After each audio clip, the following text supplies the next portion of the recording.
Hi friends, இன்னைக்கு நம்ம சேனல்ல cabbage pakoda எப்படி செய்யறதுன்னு பார்க்கலாம். ரொம்ப சிம்பிளான ஸ்நாக்ஸ் ரெசிபி. வாங்க வீடியோக்குள்ள போலாம். cabbage pakodaக்கு 1/4 கிலோ cabbage இந்த மாதிரி நீட்டா கட் பண்ணி ஆட் பண்ணிக்கலாம். ஒரு பெரிய சைஸ் வெங்காயம், கொத்தமல்லி, கருவேப்பிலை, 3 பச்சை மிளகாவை சின்னதா கட் பண்ணி ஆட் பண்ணிடலாம். இப்போ இதுல மசாலாலாம் ஆட் பண்ணிடலாம். 1/2 spoon garam masala, 1/2 spoon red chilli powder add பண்ணிக்கலாம். 1/2 ஸ்பூன் சோம்பு, 1 ஸ்பூன் அளவுக்கு இஞ்சி பூண்டு பேஸ்ட், தேவையான அளவு சால்ட் ஆட் பண்ணிவிட்டு இதை நல்லா மிக்ஸ் பண்ணிடலாம். தண்ணிலாம் எதுவும் ஆட் பண்ணாமல் அப்படியே இதை மிக்ஸ் பண்ணி வச்சுக்கலாம். இப்போது இதில் 100 கிராம் அளவுக்கு கடலை மாவு ஆட் பண்ணிவிட்டு 1 ஸ்பூன் அரிசி மாவு ஆட் பண்ணிக்கலாம். இந்த மாவை சேர்த்து இது கூட நல்லா மிக்ஸ் பண்ணிடலாம். இதுலேயே தண்ணி வரும், ஸோ தண்ணி ஆட் பண்ணாமல் அப்படியே இதை நல்லா மிக்ஸ் பண்ணிடலாம். இப்போது இதில் நல்லா சூடாக காசின எண்ணெயை ஒரு 2 ஸ்பூன் அளவுக்கு ஆட் பண்ணிக்கலாம். அரிசி மாவு கொஞ்சமாக தான் ஆட் பண்ணியிருக்கோம், அதனால் இந்த எண்ணெயை இந்த மாதிரி ஆட் பண்ணோன்னா நல்லா கிறிஸ்பியாக சூப்பராக வரும். இதை நல்லா மிக்ஸ் பண்ணிக்கலாம்.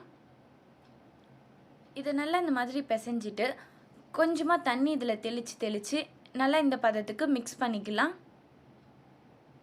நம்ம சேனலை சப்ஸ்கிரைப் பண்ணாதவங்க சப்ஸ்கிரைப் பண்ணிவிட்டு பக்கத்தில் இருக்க பெல் ஐகான் ப்ரெஸ் பண்ணிவிட்டு அதில் ஆல்ன்ற ஆப்ஷன் கொடுத்துக்கோங்க. அப்போ தான் நம்ம சேனலில் போடுற வீடியோஸோட நோட்டிஃபிகேஷன்ஸ் எல்லாம் வரும். இப்போ மாவு பிசைஞ்சு ரெடி ஆகிடுச்சு. இதை சூடான எண்ணெயில் போட்டு செஞ்சு எடுத்துடலாம். பக்கோடா போடுறதுக்கு முன்னாடி ஃப்ளேமை ஹையில் வச்சுட்டு போடும்போது லோவில் வச்சுக்கலாம்.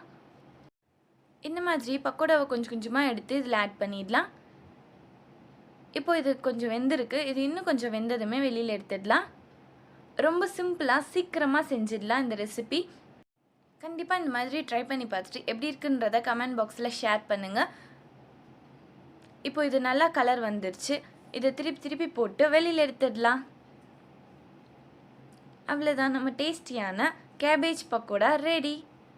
கேபேஜ், ஆனியன் இருந்தாலே போதும். இந்த மாதிரி சிம்பிளாக நம்ம வீட்டிலே செஞ்சு சாப்பிடலாம். ரொம்ப ஹெல்த்தியாகவும் இருக்கும். இதே மாதிரி மற்ற இருக்க மாவு எல்லாத்தையுமே இதில் ஆட் பண்ணி வெளியில் எடுத்துடலாம். இந்த வீடியோ பிடிச்சிருந்தா லைக் பண்ணுங்கள், ஷேர் பண்ணுங்கள். நம்ம சேனலை சப்ஸ்கிரைப் பண்ணாதவங்க சப்ஸ்கிரைப் பண்ணிவிட்டு பக்கத்தில் இருக்க பெல் ஐகான் ப்ரெஸ் பண்ணிவிட்டு அதில் ஆல்ன்ற ஆப்ஷன் கொடுத்துக்கோங்க. அப்போ தான் நம்ம சேனலில் போடுற வீடியோஸோட நோட்டிஃபிகேஷன்ஸ் எல்லாம் வரும்.